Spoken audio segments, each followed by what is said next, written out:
Shia nafasi yake ni uimamu. Umeelewa hapo? Nini ni uimamu? فأنت ترى أنهم أسقطوا شهادتين من أركان الإسلام. unaona kwenye hii riwaya kwamba wao wamedondosha shahada mbili, shahadatu an la ilaha illallah wa anna muhammadan rasulullah, wameiondosha. Wadau makanahuma alwilaya, na akaweka nafasi yake uimamu. Waadduha min a'zam al-arkan, na kwamba uimamu ndio nguzo kubwa kushinda nguzo zote. Uimamu ndio nguzo kubwa kushinda nguzo zote. فهذا الحديث الذي ورد في كتب الشيعة, hadithi ambayo imepokelewa kwenye vitabu vya Shia, alimutamada mwenye kutegemewa في العالم الشيعي, katika ulimwengu wa Kishia, yubayinu lana bayanan wadhiha, unatubainishia ubainifu wa wazi ikhtilafa dinul islam an dini Shia, kutofautiana dini ya Uislamu na dini ya nini ya Kishia.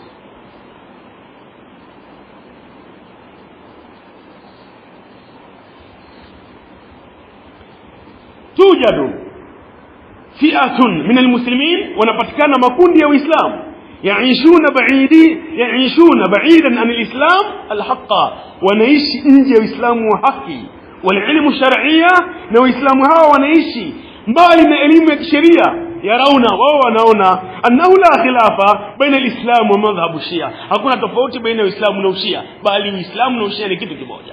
Hawa watu ni watu walioishi mbali kabisa na elimu ya Uislamu. Yaishuna ba'idan anil Islam al-haqq, wanaishi mbali na Uislamu wa kweli, lakini pia yaishuna ba'idan anil ilmu shari, na elimu ya nini ya kisheria. Maana yake wako mbali na Uislamu wa kweli, lakini pia wako mbali na elimu ya kisheria. Kwa nini? Kwa sababu wao wanaona hakuna shida juu ya mashia na Uislamu wengine duniani. Wanakulu lihaula, tunasema kuambia watu wa sampuli yao, tunasema kuambia watu wa sampuli hiyo, ikrau kutuba Shia, someni vitabu vya Kishia, alimutamada wenye kutegemewa, wasatarauna fiha inhirafihim ani islamu alhaq, utaona ndani yake namna walivyopinda na kuacha Uislamu wa kweli.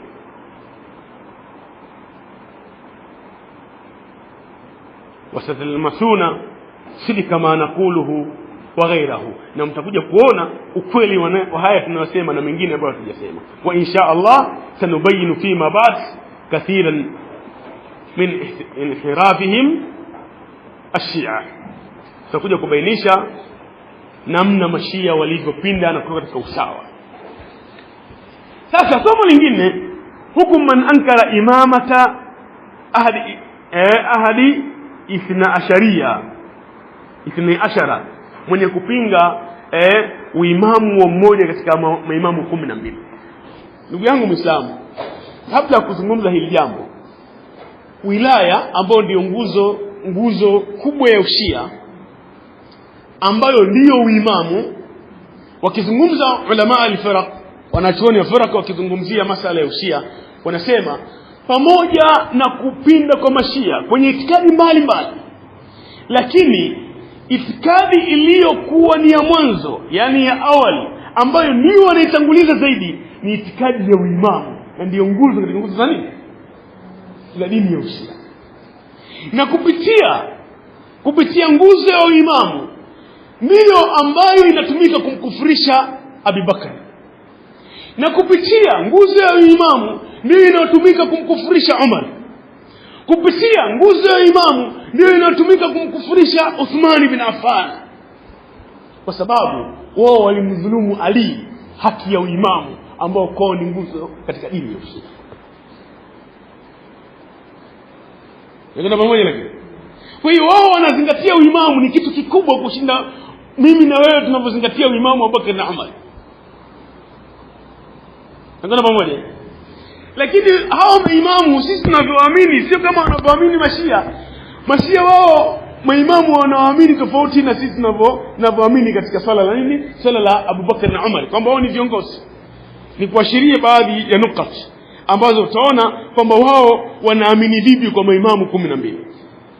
Ametaja katika usuli kafi, kitabu hicho ambacho tumekitaja kwamba kinatangulizwa kama sahihi al-Bukhari inda ahli sunna, ndani ya kitabu Usul Kafi juzu ya kwanza ukurasa wa 258 kuna mlango unaosema hivi: babu anna a'immata alayhimus salam ya'lamuna mata yamutun wa annahum la yamutuna illa bi ikhtiyari minhum. Kwamba maimamu 12 ya'lamuna mata yamutun, unajua muda gani watakufa.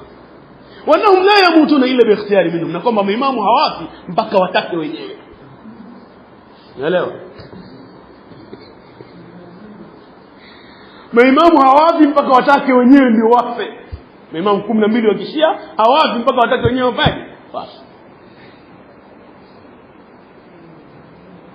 Lakini pia katika juzu hii ya moja ya kwanza ukurasa wa 273 kuna babu anna a'immata alayhim salam ya'lamuna ilma ma kana wa ma yakunu wa annahum la yakhfa alayhim shay'un. Kwa maimamu wanajua elimu ya mambo ya sasa na mambo yajayo, na kwamba maimamu hakuna kinachojificha kwao. Unaelewa? Maimamu 12 wanajua elimu ya mambo ya sasa yote wanafahamu, na elimu ya mambo yanayokuja yote wanafahamu, na kwamba kwao hakujificha chochote. Hao ni watu sasa. Hao ni watu, hao sio watu. Lakini pia ametaja Khomeini. Tukimtaja Khomeini ndiye muasisi wa mapinduzi ya Irani. Kwa lugha nyingine wanaita Khamenei. Unaelewa huyu ni wa pili. Sasa Khomeini au Khamenei ambaye ndio muasisi wa dola ya Irani ambao wanaita dawlatu ala wilayatul faqih. Yaani maana yake ni dola inayoongozwa katika misingi ya kidini. Umeelewa Sasa huyu Khamenei huyu ambaye ndio muasisi wa dola nini? Dola nini? Ya Irani. Ana vitabu vingi ambavyo ameandika. Miongoni mwa hivyo ni kitabu anaita Hukumatul Islamia. Hukumatul Islamia, Khomeini alikuwa anabainisha ni namna gani serikali ya Uislamu inatakana iwe. Sasa katika Hukumatul Islamia ambayo ni ukurasa wa 52 ana maneno yanayosema hivi, akizungumzia aimmatul 12, akizungumzia maimamu 12. Katika Hukumatul Islamia anasema hivi: wa thubutu liwilaya wal hakimia lilimam, kuthibiti uwilaya yani uwali ambao ndio uimamu na hukumu. Anasema la nani tajaradahum am manzilatihi allati hiya lahu inda Allah, si kwamba tuna maana tunamtoa imamu katika daraja ambayo ipo mbele Allah. Yaani kumfanya imamu ni mtawala, si kupunguza daraja yake. Maana yake imamu ana daraja ya utawala, lakini ana daraja nyingine. Sasa hiyo daraja yake nyingine tukimpa daraja ya utawala, si kwamba tumeiondosha hiyo daraja yake nyingine, bado ipo pale pale.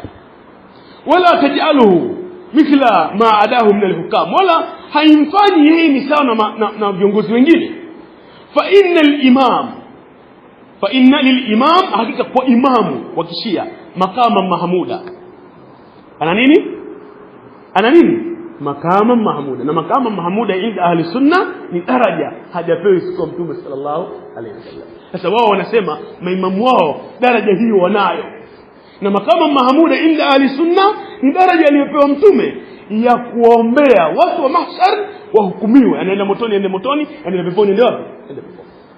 Sasa makama mahmuda Shia wanaifanya makama mahmuda pia ipo kwa nani? Kama imamu. Wadaraja samia wa khilafa taqwiniya, na kwamba wana daraja ya juu na ukhalifa ulikuwa wa juu.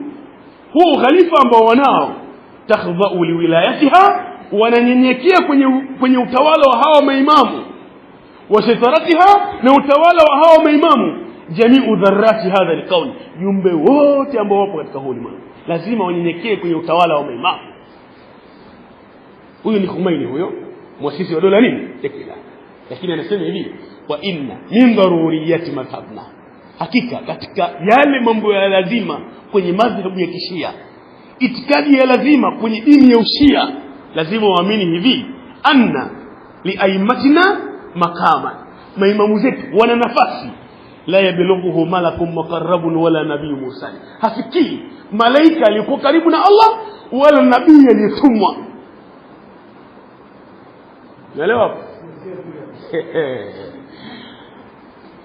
Hiyo ni hatari. Wa inna min daruriyati madhhabna, katika mambo ya lazima kwenye dini yetu, yani dini ya Kishia, mambo ya lazima mshia kuamini, anna liaimatina maqaman, maimamu zetu wana nafasi, wana daraja. Hiyo daraja iliyokuwa nayo la yablughuhu malakun muqarrabun wala nabiyyun mursal. Hafikii malaika aliyekuwa karibu na Allah wala nabii aliyetumwa. Yeye yupo juu.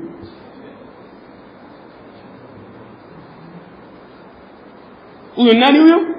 Huyo Khomeini, muasisi wa dola ya Iran. Sasa kama huyu ndiye anaasisi dola ya Iran, kunaendeleaje huko Iran? Kunaendelea nini huko Iran kama ndiye muasisi wa dola ya Iran? Lakini pia kuna mmoja anaitwa Musa Musawi ambaye ni alim katika ulama ashia, katika kitabu Lillahi thumma litarikh. Yeye alikuwa mtu wa karibu wa Khomeini, na ukisoma kwenye kitabu hicho anaonyesha rihla safari waliyofanya pamoja na Khomeini huko Iraq katika masuala ya muta. Na Khomeini walifikia moja katika nyumba za watu wao wa karibu, akapewa mtoto mdogo duna albulugh, hajafikia umri wa baleghe, ili afanye naye muta. Afanye naye nini? Unaelewa hapo? Yani Khomeini anakabidhiwa kitoto kidogo tabarukani, mtoto apate baraka ya shekhe, na mwenye mtoto ana furaha kama mtoto anapata baraka ya nani? Ya shekhe. Sahibu kitabu Lillahi thumma litarikh anasema sisi tulikuwa kwenye chumba kingine na shekhe yuko kwenye chumba kingine. Sasa wakawa wanasikia namna mtoto anavyolia. Unajua yeye akachukia. Alipoamka asubuhi, Khomeini akamwona ndugu yake kidogo anaonyesha kama vile amekasirika. Ambia, madha takuli, unasemaje kuhusiana na muta ya mtoto Ar-Radhi? Akamwambia tu, ya Saidi, qauluka wa ra'yuka. Kauli ni kauli yako na rai ni rai yako. Amemwona mwanafunzi amechukia kwa sababu amesikia mtoto usiku analia.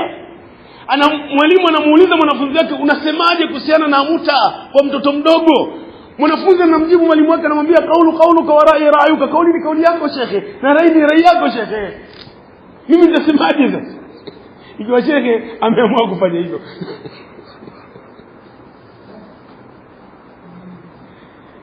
Ndio pamoja. Kwa hiyo nimekuashiria ujue, tukizungumzia uimamu wao wanakusudia nini Mashia. Wanakusudia ni mtu daraja yake iko juu, tofauti na Abubakar, tofauti na nani? Na Umar, tofauti na nani? Na Uthman. Sasa hukumu man ankara imamata ahadi 12, hukumu ya mwenye kupinga moja ya maimamu 12, hukumu yake.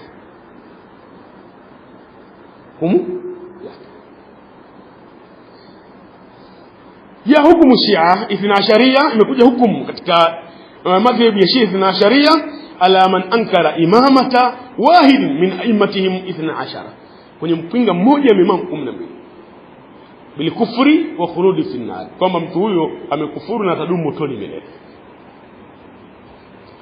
Kala Sheikh Mufid, amesema Mufid katika Bihar al-Anwar, imetaja hii riwaya junzu ya 23 ukurasa wa 390. Anasema Mufidi ambaye ni alim na ulama Shia, anasema itafakati imamia, wameafikiana mashia imamia ala anna man ankara ahadan min al-a'imma, yote yule atakayepinga mmoja katika maimamu, wajahada ma aujabahu Allah ta'ala lahum, na akapinga kwa yale ambayo Allah amemwajibishia kwa hao maimamu, min faradhi taa, kwamba Allah amefaradhisha maimamu watuiwe, yote yule ambaye hata watuiwe hao maimamu, fa huwa kafirun dhalun mustahiqu likhuludi fi an-nar, huyo atakuwa ni kafiri na amepotea na anastahili kudumishwa motoni milele. Sasa swali la msingi, nani katika Uislamu ukiwaondosha mashia wanaoamini itikadi ya uimamu zaidi ya mashia? Kwa mujibu wa imani ya Kishia, sote hapa msikitini ni makafiri. Sote nani? Makafiri. Kwa sababu sisi hatuamini maimamu 12. Hatuna imani ya kwamba maimamu 12. Hatuna imani hiyo. Sisi tunaamini kwamba Ali bin Abi Talib ni khalifa. Tunaamini kuwa ni khalifa kwa sababu ni khalifa wangapi? 4. Lakini uimamu wa Hassan, uimamu wa Hussein, uimamu wa Ali na wengine katika imma, sisi hatuamini. Maana yake uimamu wa maimamu 12 unaanza kwa Ali bin Abi Talib. Alafu anakuja nani? Hassan. Alafu anakuja nani? Hussein. Alafu anakuja nani? Anakuja Ali Zainul Abidin. Sasa Hassan baada ya babake kufariki, alivoliwa Ali bin Abi Talib, sawa, na Abdurrahman ibn Murjim ambaye huyu ni khawari katika Masjid Kufa. Baada ya hapo akateuliwa Hassan kuwa ni kiongozi kwa sababu ndiye mtoto mkubwa wa Ali bin Abi Talib. Na Hassan akaongoza miezi 6. Baada ya hapo akamkabidhi Muawiya bin Abi Sufyan mwaka wa 40 kwenda 41 Hijiria, ambayo inaitwa Amul Jamaa. Yani Uislamu walikusanyika kwa kiongozi huyu mmoja. Na hapo ndipo ikaasisiwa dola ya Umayya. Sasa Mashia wanamchukia nani? Hassan. Kwa nini wanamchukia Hassan? Kwa sababu wanaamini Hassan aliwasaliti kwa kumwachia utawala Muawiya, na Muawiya kwao ni kafiri. Kwa nini Hassan amwachie utawala kafiri? Alafu anakuja Hussein na Hassan ni mtu na kaka yake, baba mmoja mama mmoja. Wote ni watoto wa Ali wanaozaliwa na Fatima, mtoto wa Mtume sallallahu alaihi wasallam. Sawa?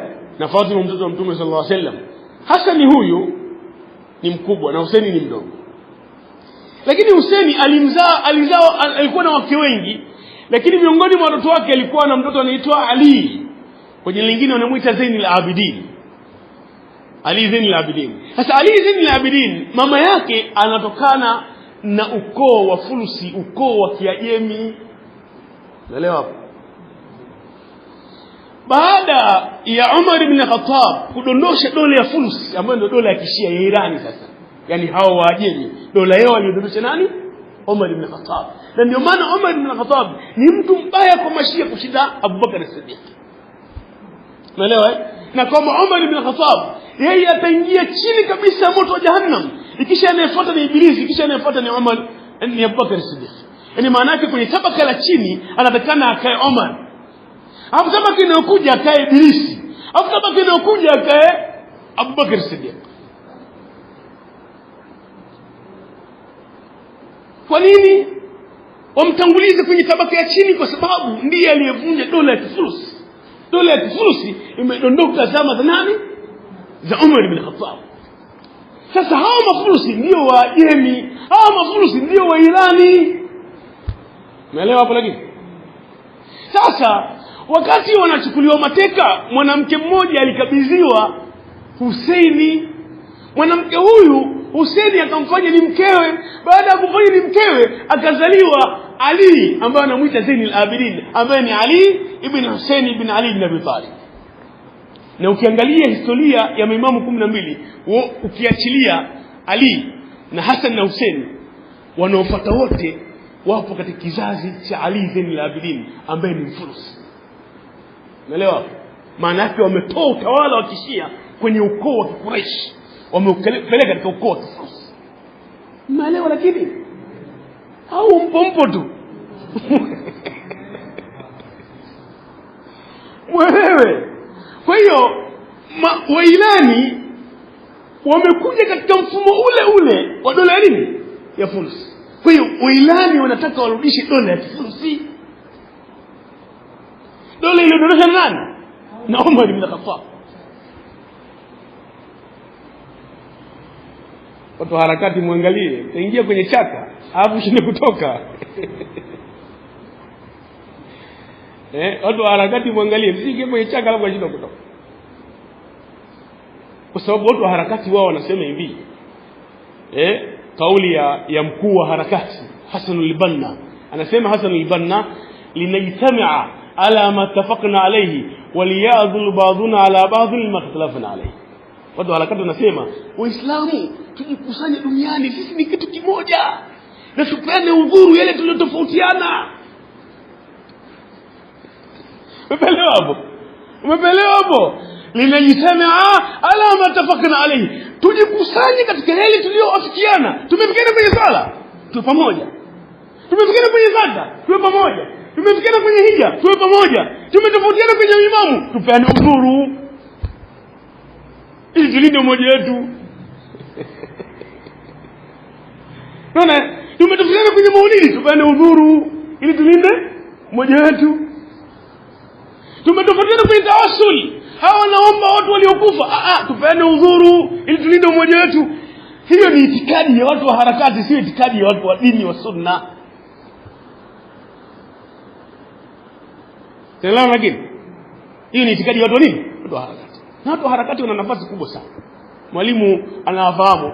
Mfano wale watu ambao wamehusika na mambo ya shule, na mpaka sasa wapo wakiongozwa na Lilunga. Mnafahamu Lilunga wakiongozwa na Lilunga. Wale watu wa harakati, misomo yao ni hiyo, inaitamia ala matafaqna alayhi wa liyadhlu ba'duna ala ba'd ma ikhtalafna alayhi. Wengine pamoja ndio misomo yao. Sasa misimamo hii imeshika kasi mpaka hata baadhi ya watu wa sunna wanazungumza kwa lugha ya watu wa harakati. Hata baadhi ya masalafi pia wanazungumza kwa lugha ya watu wa harakati. Salafi usizungumze lugha ya watu wa harakati. Salafi uzungumze lugha ya kisalafi. Lakini salafi yazungumza lugha ya nini? Ya kisalafi. Salafi asizungumze lugha ya watu wa harakati. Ambao hao watu wa harakati pia wameingiziwa chuki nyingi na dola ya mamlaka ya Arabia Saudi. Wanachoni wake ni wanachoni wa hedhi na nifasi, ana lolote. Yaani fatwa zao wanaweza kutoa fatwa za hedhi na nifasi. Sio kutokana na maulama huko. Wanachoni wa Saudia, watu wa harakati wanawaita ni ulama al-hedhi wa nifasi. Ni wanachoni wa fatwa za hedhi na nifasi. Wa annahum la ya'rifuna liwaqi, na kwamba hawajui mambo yanavyokwenda. Sasa maulama wa Saudia hawajui mambo yanavyokwenda, maulama wa Kilani ndio wanajua mambo yanavyokwenda. Sema la sawa. Alimuhimu, kauli nyingine ni kauli ya Ibn Babawayh ambaye ni alim min ulama Shia, ambayo imetajwa kauli hii katika kitabu al-I'tiqadati li Sheikh Saduq, lakini pia Bihar al-Anwar ya Majlis.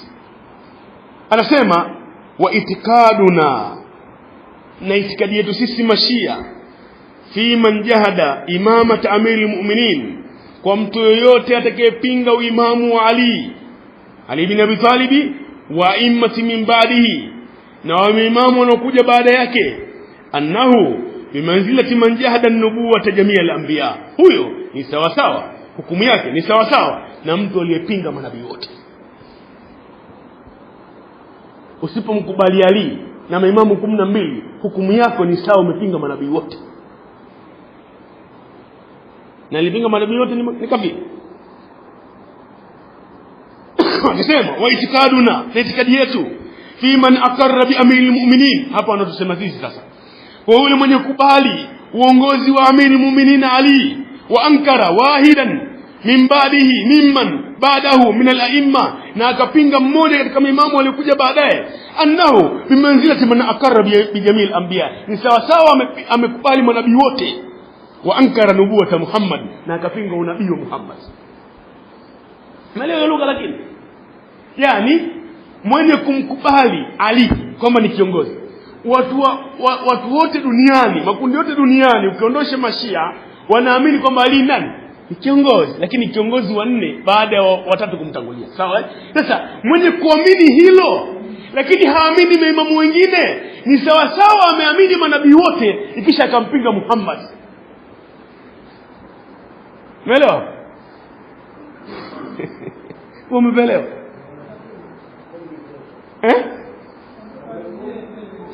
Yani anasema hivi, wa itikaduna, na itikadi yetu yani sisi mashia, fi man aqarra bi amiril mu'minin, kwa yote mwenye kumkubali kwamba Ali ni kiongozi, sawa.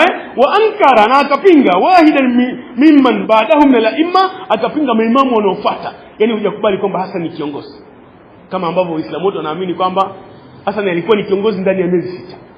Hukubali kwamba Hussein ni kiongozi, hukubali kwamba Ali Zainul Abidin ni kiongozi, hukubali hawa akina Jafar na wengineo akina Muhammad na wengineo wanaofuata huko kwamba ni viongozi.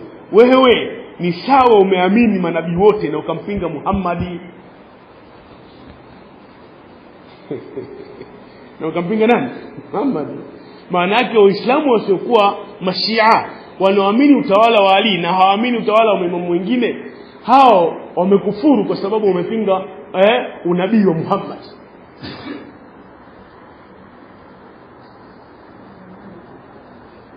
Nadhani pamoja. Lakini makubwa zaidi ya hayo, sikiliza kauli ya Ni'matullah Jazairi ambaye ni aima min aimatu Shia katika kitabu Anwari an-Nu'maniya, ikiwa ni juzu ya pili ukurasa wa 287. Anasema hivi, sikiliza hapo kwa makini Muislamu: innana, hakika sisi Mashia, la najtami'a ma'hum, hatujikusani pamoja nao. Yani hatujikusani ma ahli sunna, hatui pamoja na watu wa sunna, hatui pamoja na watu wa sunna kwenye nini?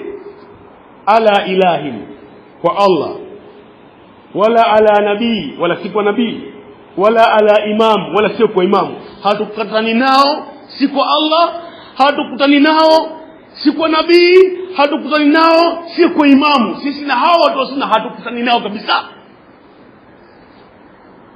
Wadhalika annahum yakuluna, kwamba wao wanasema, hao watu ambao sio Mashia, wao kwa salao wanasema, inna rabbahum huwa alladhi kana Muhammad nabiyahu, mlezi wao ni yule ambaye Muhammad ni nabii wake, wa khalifatahu min ba'dihi Abubakar, na khalifa yake baada ya huyo mtume ni Abubakar. Wao wanasema hivyo.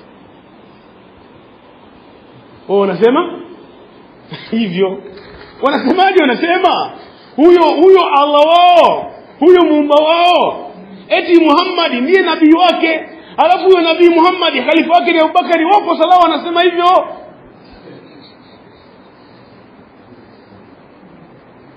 Kwa salao wanasema hivyo.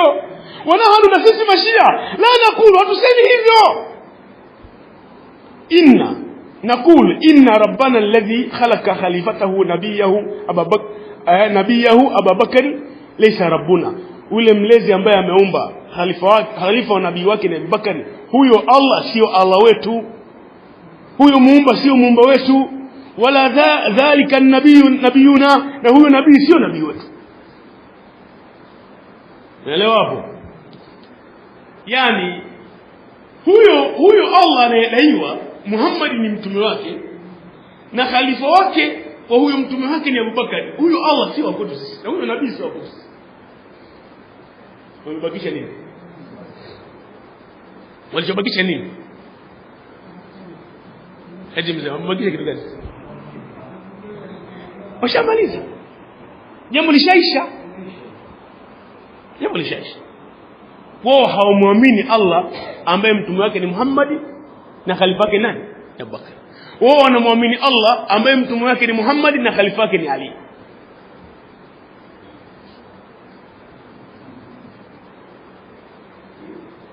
Unaelewa? Huyo ndio wanamwamini wao. Huyo ndio wanamwamini wao.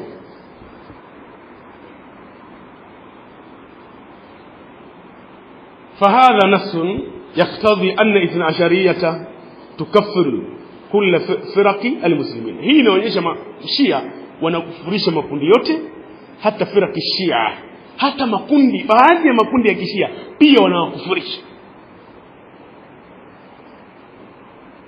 التي وجدت على مدار التاريخ, ambao wamepatikana katika historia ya Uislamu, ma annaha tatalaqa anhum dina, kwa maana kwamba makundi hayo yanachukua dini kama sehemu ile iliyochukua Mashia dini yao.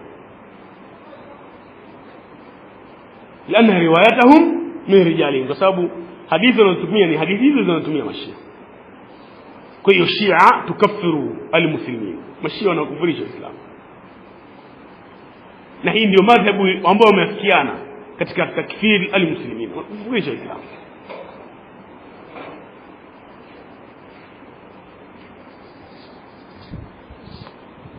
Ndio maana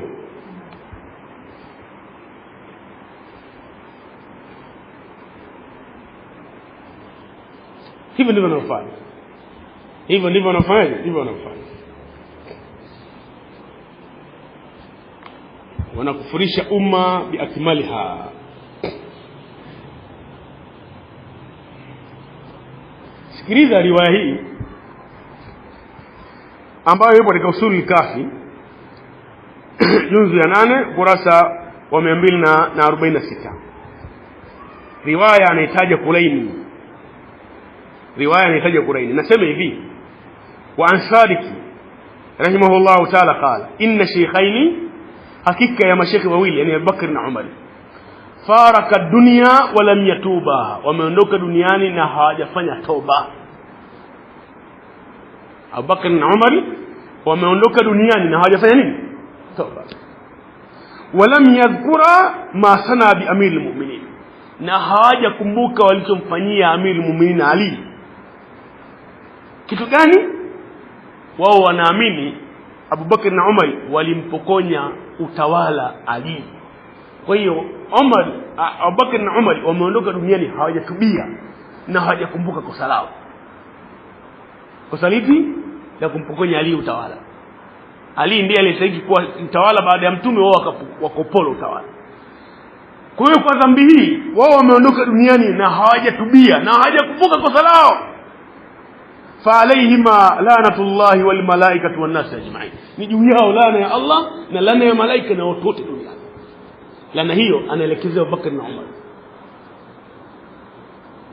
Naelewa kosa lao nini? Wamekuwa ni watawala kwenye utawala ambao hawakustahili. Aliyekuwa anastahili utawala nani? Ni Ali. Kwa hiyo wao ni waporaji, wamempola Ali.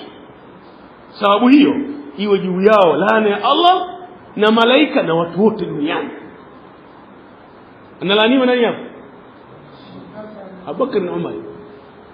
Lakini sio hivyo tu, riwaya nyingine ambayo pia katika Usulul Kafi juzu ya kwanza kurasa wa 373 anasema Muhammad Baqir qala thalathatun la yukallimuhum Allah yawm al-qiyamah wa la yuzakkihim wa lahum adhabun alim. Watu watatu Allah subhanahu wa ta'ala hata wazungumzishe siku ya kiyama, na hao watu watatu Allah subhanahu wa ta'ala hata watakasha na madhambi yao na wanakabiliwa na adhabu yumizani. Watu watatu hao: man daa imama, mwenye kudai kwamba ni kiongozi, min Allah, inatoka kwa Allah, walaysa lahu, na uongozi si wa kwake. Kwa mtu yote atakayedai uongozi na yeye uongozi si wa kwake, huyo mtu Allah hata mzungumzisha siku ya kiyama, na huyo mtu Allah hata mtakasa na madhambi yake siku ya kiyama, na huyo mtu anakabiliwa na adhabu yumizayo mbele Allah. Mtu wa pili: wa man jahada imaman min Allah, na yote mwenye kupinga uimamu unaotoka kwa Allah. Unajua anapinga imamu nani? Ni sisi tunaopinga imamu wa imamu 12. Lakini waman zama, na yote mwenye kudai, mtu wa tatu, yote mwenye kudai anna li Abi Bakr na Umar nasiban fil Islam, kwamba Abu Bakr na Umar wanafungu kwenye Uislamu. Waman zama, na yote mwenye kudai anna li Abi Bakr, kwamba wa mtu anaitwa Abi Bakr wa Umar na mtu anaitwa Umar nasiban fil Islam, mtu atakayedai kwamba hawa ni Waislamu, huyo Allah hatamzungumzisha siku ya kiyama, na huyo Allah hatamtakasa na madhambi yake siku ya kiyama, na anakabiliwa na adhabu yumizani. Niwaulize nyinyi Waislamu mliokuwa mbele yangu, nyinyi mnadai kwamba Abubakar na Umar ni Waislamu? Mnadai hivyo? Mnadai hivyo kwamba ni Waislamu? Sasa nyinyi ni watu watatu ambao Allah hatawazungumzisha siku ya kiyama, na hata watakasa na madhambi yenu siku ya kiyama, na mnakabiliwa na adhabu yumizani. Naelewa? Lakini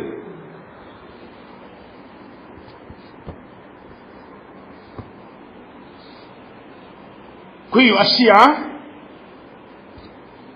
ni watu hatari. Fahadhi Shia tufahadharuha, huu ndio Ushia, kuwa na tahadhari nao. Usihadaike ukazungumza mazungumzo ambayo hayajasimama sawa. Wala yahduthu wala yawman, na wala haitatokea hata siku moja, an tasma hadha ala alsinati Shia, ukasikia haya tunayoongea kwenye ndimi za Kishia. Lani almuslimuna idha sami'u hadha sayfiruna an mu'taqadi wa dini Shia. Waislamu wakisikia haya watakimbia na wataacha dini ya Shia, hata al-awam min almuslimin, hata watu wa kawaida wa Uislamu. Inna shi'ata Katika Mashia indahum aslun min usuli dinihim, Mashia wana msingi katika misingi ya dini yao, wa huwa at-taqiyya. Nao ni taqiyya. Taqiyya ni kuficha kile unachokiamini. Taqiyya ni kuficha unachofanya. Mshia anaamini kwamba ukiitikia amin swali linabatilika. Unaelewa? Ukisema amin swali linafanyaje? Swali linafanyaje? Linabatilika. Maana yake katika dini ya Ukishia mtu akiwa kwenye swala uruhusiwi kusema amin. Maana ukisema hilo neno swali linaharibika.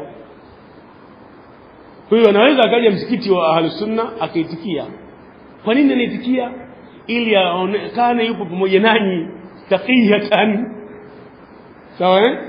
Lakini pia Mshia anaamini kwamba udhu sahihi kwenye miguu ni kupangusa na sio kuosha.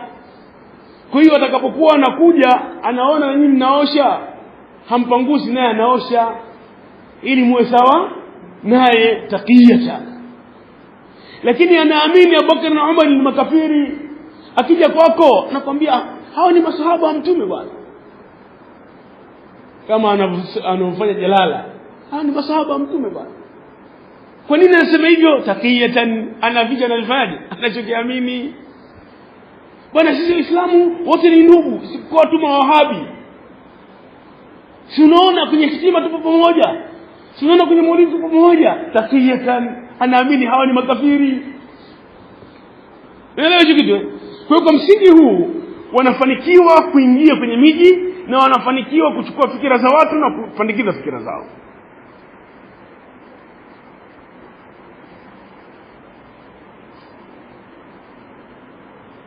Lakini pia hii nguzo ya imamu ukiuliza wanasema hapana, sisi bwana sisi tunaamini kwamba ni maimamu. Washiyatun yukiruna rukuniyat al-imam, wanapinga nguzo ya imamu. Kaambia kwamba hii ni nguzo katika dini ya Kishia, anasema hapana, sisi tunaamini kwamba ni maimamu. Wanakataa taqiyatan, yatakiduna ruknan ay annahum la yatakiduna ruknan amama al-akharin. Wakifika kwa watu wengine wanasema sio nguzo ya Uislamu, bali ni itikadi tu tunaitakidi. Wa hadha amrun wadhihun, na jambo hili lipo wazi hata fi adhanihim, hata kwenye adhana zao. Wanasema hivi ashhadu anna aliya waliyullah. Utapingaje kitu ambacho kipo wazi? Kwa nini yamsikia adhana ya Kishia? Kwa nini ashhadu anna aliya waliyullah wakati tunasema ashhadu anna muhammadar rasulullah? Ashhadu anna aliya waliyullah maana yake nguzo ishaingia, ni nguzo ishafanyaje? Ishaingia. Nguzo ishaingia, ipo wazi. Kwa hiyo hawa wanacheza na akili sawa. Sasa nahusia masalafi, msizungumze lugha za watu wa harakati, msizungumze lugha za watu wa nini wa harakati, mzungumze lugha za kisalafi. Na lugha za kisalafi Mashia sio Uislamu. Mashia si nani? Islam. Kwa hiyo mtu ukihamasishwa ukahamasika, fantabi yupo na sibai, unahamasika kwenye nini? Unahamasika bwana watu wa Gaza wanaonewa, aliyesimama na watu wa Gaza ni Muirani. Watu wa Gaza wanaonewa, aliyesimama na watu wa Gaza ni Muirani. Aliposimama na Muirani ndio akawa Muislamu? Aliposimama Muirani na watu wa Gaza ndio akafuta itikadi zake? Itikadi zipo pale. Hata Muamerika alisimama na Kuwait kupigana na Iraq, si ndivyo? Sasa Muamerika ndio anajitakasa kwa kusimama na Kuwait.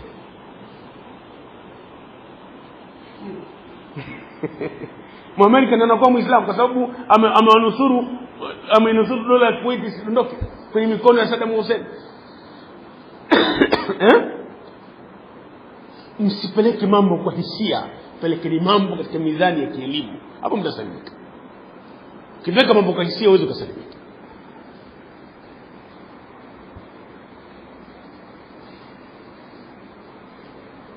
Al-Imam Ahmad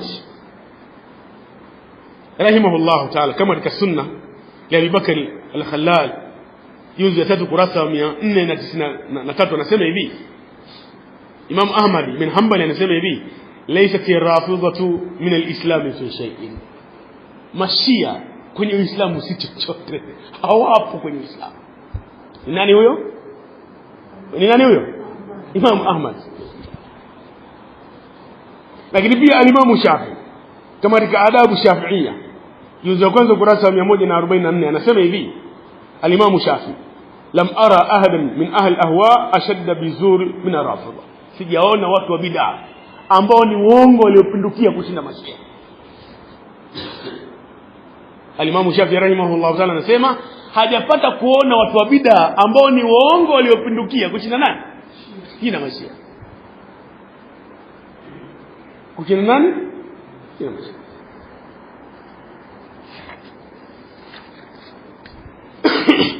Lakini pia al-Imam Malik rahimahullah ta'ala anasema alladhi yashtum ashaban nabii, wale ambao wanawatukana masahaba wa mtume, laysa lahum nasibu fil islam, hawana fungu kwenye Islam. Lakini pia qala Abu al-Aliya, anasema Abu al-Aliya rahimahullah ta'ala, ni'matani lillahi alayya la adri ayyuhuma afdal, neema mbili kwa Allah ambazo zipo juu yangu mimi sijui ni ipi bora. Hizo neema mbili. Au qala azam, ile kwa kubwa, an hadaniya lilislam, Allah kuniongoza kwenye Islam, wal ukhra an asamani min arafidha, kuniongoza kwenye Uislamu, na nyingine kumkinga kutokuwa mshia. Sijui kwenye neema hizi mbili ni ipi iliyomzidi mwenzake, Allah kuniongoza kwa Muislamu au kumkinga kutokuwa nani? Mshia. Nakwenda vizuri? Hii ni risala, hadhi shia tufahadharuha. Huu ndio ushia kuwa na tahadhari, huu ndio ushia kuwa na tahadhari. Lakini aimatu al-Islam wamezungumza mengi sana na ushia, wamezungumza mengi sana na ushia. Nihitimishe mazungumzo yangu